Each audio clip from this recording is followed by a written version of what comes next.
મજા પડી ને. પણ બીજો ભાગ જો તમે અહીંયા જોઈ રહ્યા છો તો એનો મતલબ તમે 100% ફસાયા છો IELTS રીડિંગમાં. અને જે લોકો આ બીજો ભાગ નહીં જોવે ને તો સમજી જજો કે એ લોકો ખોટમાં જશે. તો ચાલો ચાલુ કરીએ. IELTS રીડિંગની વાત ચાલતી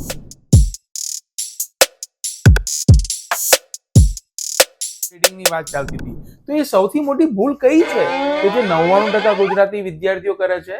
તો એ સૌથી મોટી ભૂલ એ છે કે IELTS રીડિંગના પ્રશ્નને સમજ્યા વગર સીધા જ રીડિંગના પેસેજમાં કૂદી પડવું.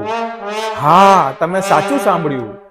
સીધા ઘણા લોકો એવું કહે છે કે IELTS રીડિંગ એ તો સ્પીડની ગેમ છે. અરે ભાઈ, આ સ્પીડની ગેમ નથી. તમારી વાત તો સાચી છે, પણ સ્પીડની ગેમ નથી. એ તમારી સમજણ શક્તિની ગેમ છે.